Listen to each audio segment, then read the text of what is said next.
What's going on, YouTube? This is your boy Ash the Man. Thank you so much for tuning in. So, Boruto episode 23 dropped yesterday. We're going to be taking care of it today. A little bit under the weather, so couldn't record it right away. But definitely going to give you, my utmost discussion about this because, of course, manga and everything. So, actually seeing the visual is actually pretty neat. So, we all know this pretty much. That Naruto, Sasuke, Sadara, Chocho is going after Sakura to save her from, Sun Shin and Chia, who pretty much capture her. Now, in the midst of this, you get to see that the copies of Shin pretty much is trying to take out, Sasuke, Naruto, and Chocho from entering. As you can see, Naruto could pretty much take him, kill him if you want to, but obviously that's not his objective.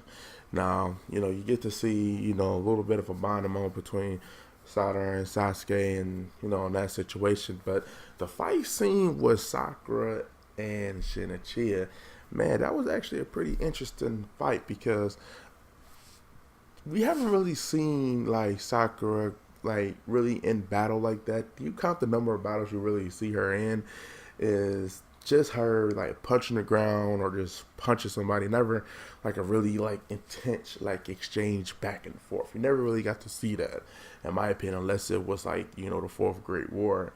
So in Boruto, to see her go with Shinichia, with the eyes was kind of interesting, But overall, not being exhausted to all his abilities. She kind of got overpowered, and of course, Sasuke had to step in and put that smack it down on her, and and letting her know hey, look, baby, gotta step aside. Daddy's here to kind of take things over. So you get to see Sasuke, pretty much take him over. Not too anything over, over the extent. There's times where he let his guard down, being, just a powerhouse that he is. But overall, Shinichia pretty much just got fucked. I mean, once Sasuke got there, that's two pieces of Team 7. It was just a bunch of fucking rape. That's all it was. They ripped the shit out of him.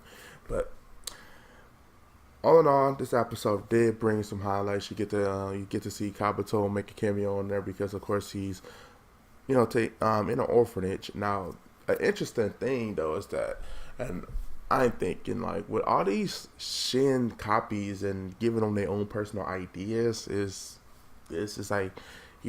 cornered to reviving the Chihas, maybe not. But overall, that does add a question that Naruto pretty much took all of these copies, of Shinichia into the orphanage to raise.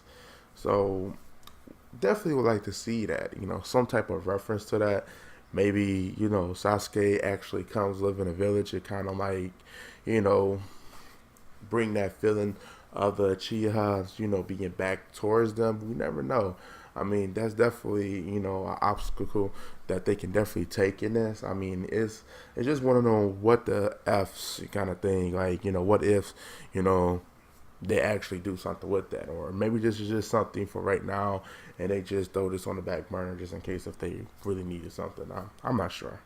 I mean, Boruto, to me, I think overall the series should have never really took off like that. But however, it's here.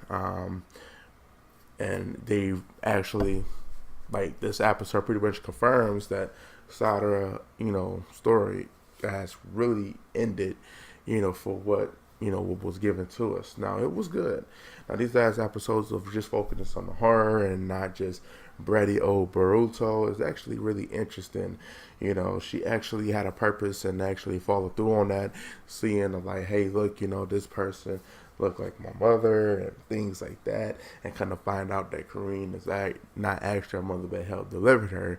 And I mean, it could be different things that's going on. I mean, she helped cut the umbilical cord and things in that extent because, of course, Sakura was on a mission with Sasuke and it was one at a hideout and stuff like that, and that's where she had Sadara. She didn't actually have her in the village. So, interesting. But overall, I think Sadara is a good character. Her being mixed with Sasuke and Sakura, having that, strength, and then, having the eyes too to kind of have that prediction is definitely going to be amazing. I mean, if her goal is to be Hokage, I would love to see her being the first Uchiha being Hokage. It's definitely interesting. But I do thank y'all for taking the time to hear me, you know, discuss this episode and kind of give my thoughts of what they could do, possibility. I mean, heck, I would definitely like to see the possibility that I mentioned. And that leaves me with the question.